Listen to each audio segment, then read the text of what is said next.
Hi everyone.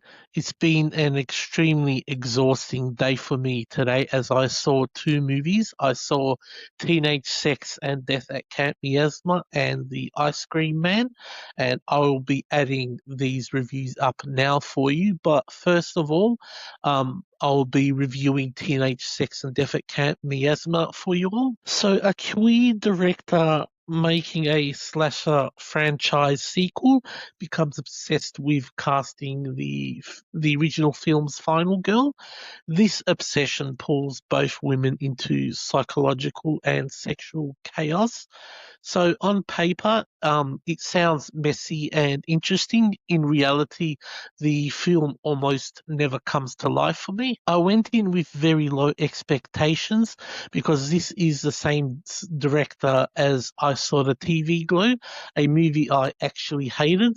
My gut feeling was right. This one isn't as weird or alienating as I Saw the TV Glow, which is a small relief for me, but being more straightforward only makes the emptiness clearer. The one part that still feels strange is the movie within the movie, the story about the final girl and the serial killer. That section has a weird energy and visuals. I didn't mind, but at least feels like the film is trying to say something. Outside of those moments, everything goes soft and empty for me. The biggest problem is the pacing.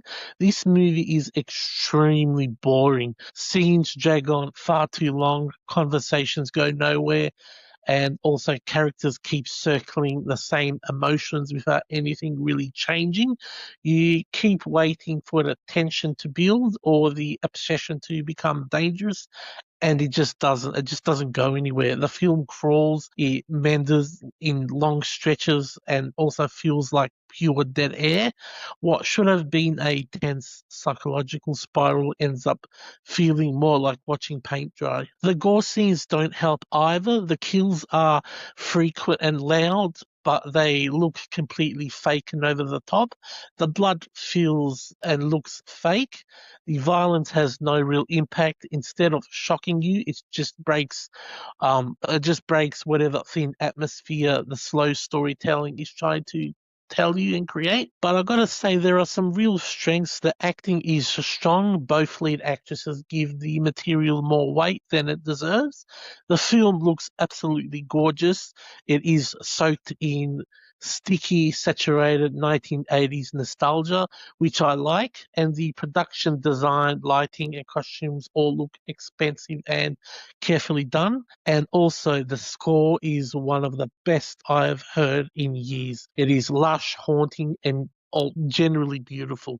The music almost saves some scenes that would have otherwise fell flat, in my opinion. But that the music score in this movie, absolutely brilliant. But unfortunately, great acting, beautiful visuals, and a fantastic soundtrack cannot fix a movie this slow and empty.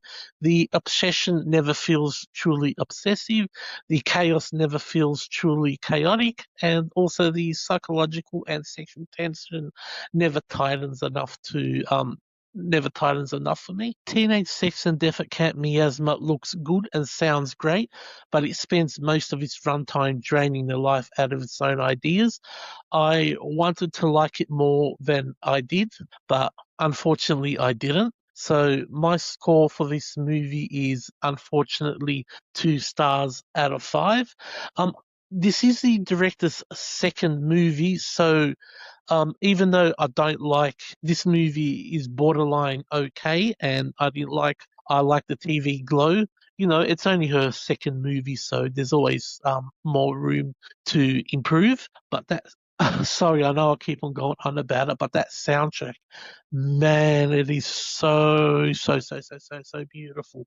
And if there's ever I'm pretty sure there will be a soundtrack release for this movie. I'm definitely going to get it on vinyl.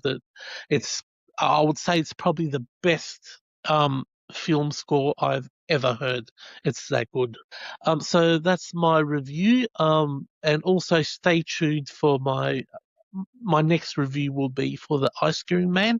So stay tuned for that. Peace.